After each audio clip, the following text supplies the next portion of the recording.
걸그룹 아이브의 신곡 뮤직비디오가 일부 중국 누리꾼들 악성 댓글로 몸살을 앓고 있습니다.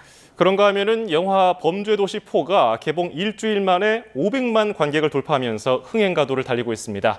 인기 비결은 무엇인지 관련 내용을 김원식 문화평론가와 짚어보겠습니다. 어서 오십시오. 네, 안녕하세요. 네, 아이브의 뮤직비디오 신곡 나왔는데 해야라고요. 네. 한번 보셨는지요? 네, 봤습니다. 그래서 이제 컨셉은 그런 겁니다. 해를 사랑한 호랑이, 또 그의 연장선상에서 우리나라의 아름다움을 사랑한 호랑이를 이제 등장시켜서 이제 곰방대로 지금 나오고 있네요. 저를 피는 장면 이렇게 예. 나오게 돼서 또 부채로 이렇게 추면서 나오는 장면이 나오게 되는데, 저 뮤직비디오를 보고 이제 중국 네티즌 누리꾼들이 이제 문제를 삼은 그런 사안이 되겠습니다. 그래서 무대 의상과 무대에 등장한 한국식 그런 색채, 또 심지어 저 구름 보이시는데요. 저 예. 구름도 중국 것이다, 이렇게 이야기를 하고 있는 중국 누리꾼이 되겠습니다. 우리로서는 좀 이해를 못하겠다는 생각이 전반적으로 들고, 또 퓨전 한복이거든요. 그렇기 때문에 저게 이제 중국 것이다라고 하는 것에 대해서 좀 약간 갸우뚱하게 되는 상황입니다. 아니, 구름이 자기네 거라는 건 무슨 논리인가요, 대체? 이제 중국 같은 경우에는 이제 남쪽에 저렇게 산수를 이제 구름을 간략하게 표현하는 방식을 이야기를 하고 있는 건데, 그렇지만 이제 저거는 사실 중국 것이라기보다는 하나의 어떤 문화 기호로 파악하는 것이 무엇보다 중요하겠다라는 생각이 들고요. 그리고 중국에서 사용하는 구름하고 또 굉장히 차원이 많이 다르기 때문에 그런 점에서 이제 차별점에 좀 더 초점을 맞춰줘야 되는 그런 사례라고 저는 생각이 듭니다. 예, 지금 보면은 좀 이해가 안 가는 부분도 있어요. 뭐 퓨전 느낌도 나고, 네. 좀 신선한 느낌도 드는데, 과거에도 걸그룹 무슨 작품 가지고서 뭐라고 했던 경우가 있었던 것 같아요. 네, 그렇습니다. 몇몇 사례가 있었습니다. 그래서 2022년에도 역시 아이브의 멤버인 이제 장원영 씨가 프랑스 파리에서 봉황 모양의 비녀를 착용하고 나왔던 적이 있습니다. 예. 그때 당시에도 중국 누리꾼이 봉황 무늬를 했다라고 해가지고 이게 중국 고유 양식이다 이렇게 밝혔는데요. 사실 봉황 같은 경우는 동아시아 전체에서 나타나는 양식이라고 볼 수가 있겠어요. 중요한 거는 이제 그것을 어떻게 다르게 창조적으로 했는가. 그래서 일본에서도 뭐 등장하기도 하고 동남아시아 지역에도 등장하기 때문에 이걸 과연 이제 중국 것이라고 할 수 있느냐 이런 네. 생각이 들고요. 또 2023년에도 뉴진스가 문화체육관광부 홍보 영상에 출연해가지고 한지 제작을 하는 모습을 보여줬는데, 예. 이때도 중국 누리꾼들이 제지술은 중국의 것이다 이렇게 얘기를 했어요. 그런데 한지는 세계적으로도 굉장히 높이 평가를 받아가지고 이탈리아에서도 인정을 받아서 일본의 화지를 제치고 심지어 문화재 복원에도 사용되고 있을 정도로 굉장히 우수함이 알려지고 있는 상황이거든요. 그렇기 때문에 이런 부분들을 좀 평가절하한다는 것, 그리고 원조만 얘기하는 것은 적절하지 않다 이렇게 생각이 들고, 또 2021년에도 제니가 이제 블랙핑크 이제 멤버로서 붉은색 의상을 착용했던 사안이 있었습니다. 그랬더니 예. 이때도 중국 누리꾼들이 홍하이얼 같다, 그러니까 붉은 아이 같다라는 건데, 인터넷 사진을 보게 되면 붉은 망토 같은 옷을 입은 아이 사진이 나오게 됩니다.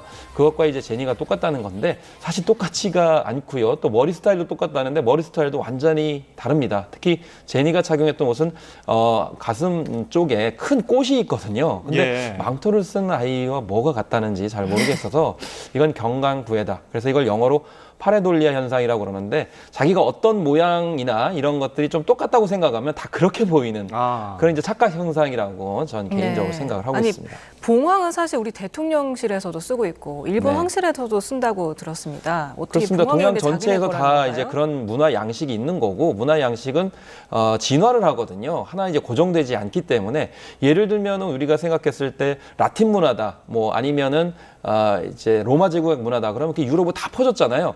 그러면 전 세계에 있는 그런 유럽 양식 같은 경우 쓰지 못하게 되는 상황이 벌어지거든요. 그래서 특히 현대 저작권법 같은 경우에도 창조성 부분, 구체적으로 어떻게 달라졌느냐가 굉장히 중요하기 때문에 이런 점에 초점을 맞춰서 우리가 평가라는 것이 무엇보다 바람직하다고 생각이 듭니다. 예, 좀 억지 주장들이 많았던 것 같은데, 이번에 좀 얼마 전에 인기가 있었던 파묘. 네. 파묘에서도 그 배우들이 얼굴에 한자를 적은 걸 가지고서 좀 중국 네티즌들이 놀리는 네. 그런 댓글을 많이 썼단 네. 말이죠. 그런데 또 정작 중국에서는 인기가 많은 네. 영화예요. 이거 어떻게 보셨어요? 그렇습니다. 사실 뭐 우리가 이제 한자를 우리 이렇게 몸에다가 이제 새기지 않는다라고 중국 누리꾼들이 밝혔던 대목이거든요. 그런데 우리나라에서도 글자를 그렇게 몸에 새기진 않아요. 근데 이 사람들이 무속을 하는 사람이었기 때문에 특수한 어떤 목적에서 그렇게 하는 거기 때문에 우리나라 전반적으로 뭐 글자를 그렇게 착용하는 것도 아니고, 그다음에 한자의 기원도 사실은 한족이 아니고 그 이전에 뭐 동이족에서 유래했다 이런 얘기를 하니까 기원으로 올라가게 되면 중국도 불리한 게 사실 많다고 보고요. 이 근원의 원인은 저는 그렇게 생각합니다. 결과적으로 우리 한국 콘텐츠가 굉장히 지금 세계적으로 잘 나가고 있고 또 대중적으로도 크게 성공하고 있죠. 그런데 중국에서는 공식적으로 수입을 하지 못하게 하고 있는 그런 상황이거든요. 예. 그렇기 때문에 중국인들 입장에서 봤을 때는 이중적 상황에 지금 처하고 있는 것이기 때문에 결과적으로 약간의 어떤 피해의식을 스스로 많이 갖고 있어서 이런 지적들이 나오는 게 아닌가 생각이 듭니다. 네, 말씀하셨지만 서경덕 교수도 이렇게 얘기를 하더라고요. 중국 누리꾼들이 열등감이 심해져가지고 비뚤어진 중화 사상을 좀 드러내는 것 같다. 네. 이렇게 봤습니다. 중국 누리꾼들의 도가 넘은 트집 점점 좀 심해지는 것 같은데요. 이대로 괜찮은 걸까요? 이대로는 좀 더 심각해질 거라고 저는 생각합니다. 왜냐하면 K 콘텐츠는 뭐 K-팝을 비롯해서 영화 드라마들이 계속 인터넷을 통해 가지고 공유되고 있는 그런 상황이거든요. 근데 예. 중국 같은 경우는 이제 자국민 중심의 산업주의, 특히 한족을 중심으로 한 문화 콘텐츠를 생산하고 있습니다만은 인정을 받고 있지 못하고 심지어는 한알령을 통해 가지고 교류조차 못하게 하고 있는 상황이거든요. 그렇게 하면 계속 트렌드에 뒤처질 수밖에 없는 그런 상황이에요. 그렇기 때문에 결과적으로 피해의식이 굉장히 커질 거고, 그다음에 시기적인 어떤 측면에서 봤을 때도 이제 부정적인 생각들이 많이 들 거라고 생각이 듭니다. 그래서 앞으로도 계속 이런 식으로 자국의 어떤 소유를 주장하는 사례가 많아질 거기 때문에 우리도 그거에 상응하는 대응 논리들을 문화적 관점에서 계속 구축해 나가는 것이 무엇보다 저는 필요하다고 생각이 듭니다. 예. 자, 그런가 하면은 영화 범죄도시 4가 개봉 불과 7일 만에 누적 관객 500만 명을 돌파했다고 하는데 지금 1000만 관객 돌파는 시간 문제라고 봐야 될까요? 1000만 관객 돌파가 이제 한층 가까워졌다 이렇게 생각이 드는데요. 예. 왜냐하면 2014년에 명량이 개봉을 했을 때 이때 7일 만에 이제 600만을 돌파를 했거든요. 예. 그래서 지금 거의 명량하고 비슷하게 이제 가고 있는데 중요한 거는 명량이 1,700여만 명을 돌파해서 지금 부동의 랭킹 1위를 차지하고 있는 상황입니다. 그런데 이 범죄도시하고는 좀 다른 측면이 있죠. 뭐냐면 이 명량 같은 경우에는 처음 선을 보였던 작품인데 이게 7일 만에 600만을 돌파를 했다는 것이고, 그런데 범죄도시 같은 경우는 4입니다. 그러니까 앞에서 1, 2, 3가 있었기 때문에 아무래도 소문이 많이 돌았고 또 팬들도 있는 상황이기 때문에 이런 영화들은 대개 개봉하자마자 폭발적인 그런 상승세를 보인다고 볼 수가 있겠습니다. 이 범죄도시 같은 경우 2도 2022년에 12일 만에 600만을 돌파한 그런 상황인데 이때 이제 1235만 명 이렇게 돌파를 했어요. 그리고 서울의 봄은 18일 만에 600만, 파묘도 11일 만에 돌파를 했기 때문에 그런 점에서 파묘보다도 좀 이르게 되지 않을까라는 생각이 드는 이유가, 왜냐하면 지금 연휴를 계속 앞두고 있습니다. 오늘 또 이제 노동절이기 때문에 많은 분들이 극장을 가셨을 거고 이제 앞으로 어린이날 연휴가 이제 돌아오거든요. 그래서 원래 4월 달 같은 경우 비수기인데 비수기에 개봉을 해서 지금 5월 첫째 주 연휴까지 이어지기 때문에 아무래도 5월 말에 개봉했던 범죄도시 3보다는 약간 유리하지 않을까 하는 생각이 들어요. 그래서 아마 이제 다음 주까지 5월 6일까지도 파죽지세로 올라갈 가능성이 높은데, 만약에 이 다음 주에 초에 1000만을 돌파하지 못하면 약간 주춤할 가능성이 있습니다. 왜냐하면 범죄도시 3가 1043만 명을 돌파를 했는데 이게 최종 스코어가 1068만 명이었어요. 예.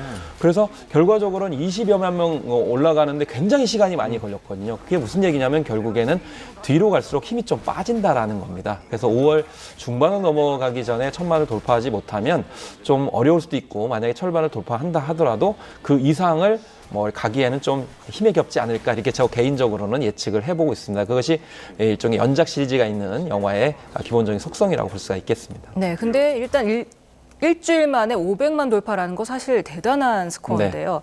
1편, 2편, 3편, 4편 이렇게 모두 다 이렇게 인기를 끄는 비결 있을까요? 네.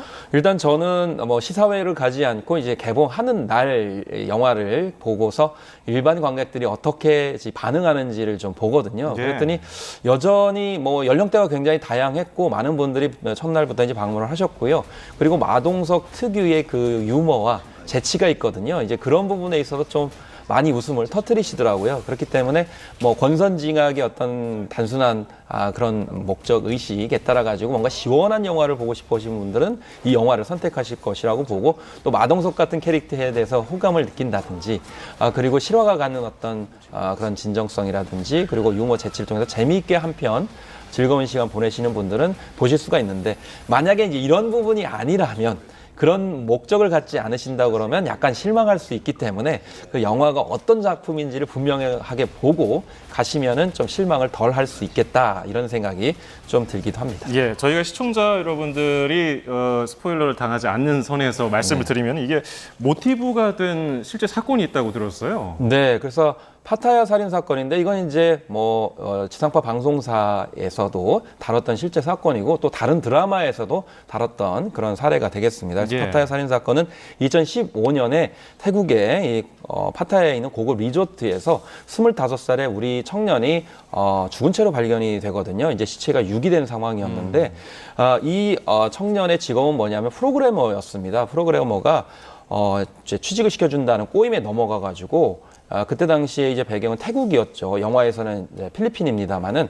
그래서 결국 제대로 불법 도박 사이트를 만들지 않는다는 이유로 구타, 그리고 끝내 이제 살해를 당한 그런 사례가 되겠어요. 예. 근데 이제 이게 전부는 아니고요. 그 외에 어떻게 이제 그 도박 범죄단을 해결하는지에 대해서는 굉장히 상상력과 나름대로 이 영화만의 독특한 접근이 있고, 전작 시리즈가 이제 그랬듯이 이 마동석 씨가 기획을 짜가지고 예. 특히 악인을 이제 활용을 해가지고 이 일망타진하는 내용, 이런 부분들은 실제 사건 해결과는 좀 다르다, 이렇게 볼 수가 있겠습니다. 네, 그 마동석 씨가 이 범죄 도시를 8편까지 기획하고 있다고 하더라고요. 네. 이렇게 롱런을 하기 위해서는 뭔가 좀 보완돼야 할 게 있을까요?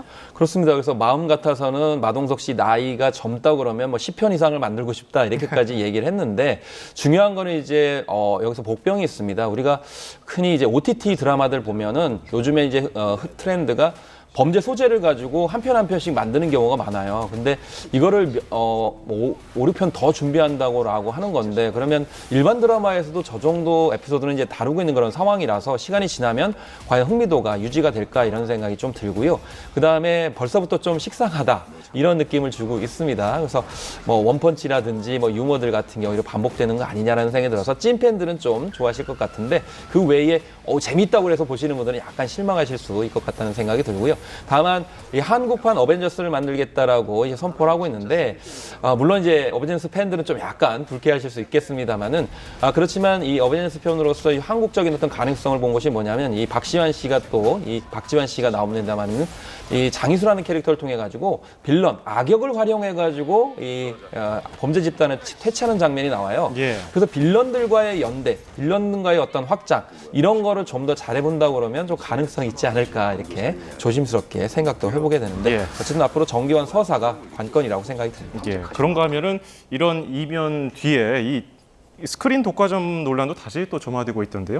이 다양성이 저해된다는 부분에 대해서는 어떻게 보십니까? 그렇습니다. 그래서 지금 적게는 81%, 많게는 뭐 85%까지 스크린을 장악한 그런 상황이고, 그래서 일부에서는 2,800개에 이르는 스크린을 이 한 영화가 장악한 것이 맞냐, 이렇게까지 지적을 하고 있습니다. 예. 물론 지금 상영업계 같은 경우는 코로나19 때문에 엄청나게 타격을 입었고, 지금도 관객들이 돌아오고 있지 않으세요. 그래서 70%가 채 안 되거든요. 2019년과 비교했을 때 그런 상황이기 때문에, 일단 작년까지만 해도 많은 관객이 돌아오는 게 우선 중요하다라고 해가지고 일부 영화가 독과점을 하는 것에 대해서 좀 유연했었는데, 아마 올해부터는 좀 이런 스크린 독과점 문제를 본격적으로 논의를 해야 되지 않을까, 이런 생각이 들고, 다른 뭐 영화 관객들이 좀 스크린이 없어가지고 좀 지적을 하고 계시거든요. 그렇기 때문에 일정 정도 이 스크린을 너무 독과점하는 것은 맞지 않다. 그래서 상영업계도 이런 부분은 좀 헤아려 줄 필요가 있겠다라는 생각이 듭니다. 네, 다음 주제로 넘어가 보겠습니다. 가황이라고 불리는 나훈아 씨가 지금 은퇴 콘서트를 하고 있습니다. 그런데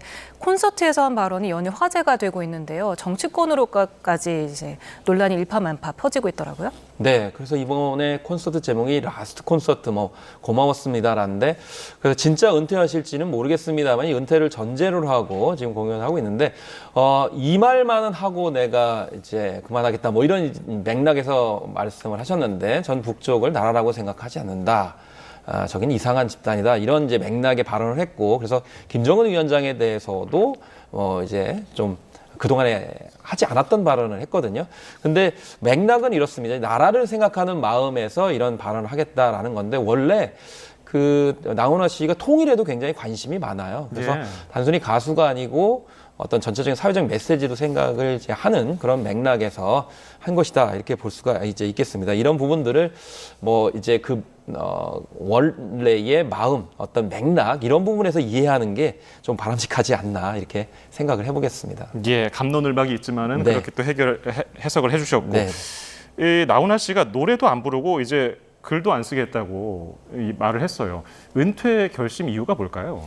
아무래도 이제 이런 겁니다. 그러니까 사실 이제 조용필 씨도 그렇고 나훈아 씨도 같은 경우는 지금 예전에 비해서 현역으로 활동을 하고 계시거든요. 예. 그럼 예전에는 이 정도 나이가 되면 더 이상 현역으로서 음반이라든지 앨범 그 노래들을 이제 취입을 하지 않는데 지금 계속 현역 가수로서 활동을 하고 있습니다. 건강해 그러니까 보이셔요. 저는 예. 건강하시는데 이 육체적인 건강이 아니고 아마 창작의 고통을 많이 느끼시는 것 같아요. 예. 그렇기 때문에 창작의 고통에서 제가 좀 많이 힘듭니다. 그리고 여러분들이 좀 만족할 만한 수준의 노래가 아닐 수도 있다 하더라도 좀 양해해 주세요라는 점 메시지라고 봅니다. 그래서 반드시 저는 뭐 은퇴를 하겠다 이런 뜻이 아니다라는 점을 이제 생각을 이제 하고 있는 거죠. 그렇기 때문에 반드시 뭐 건강 이상설이라든지 꼭 은퇴하겠다라는 점보다는 창작의 부담감을 느끼고 있으니까 좀 같이 그냥 즐겨주세요라는 예. 양해의 뜻이라고 저는 생각을 하고 있습니다.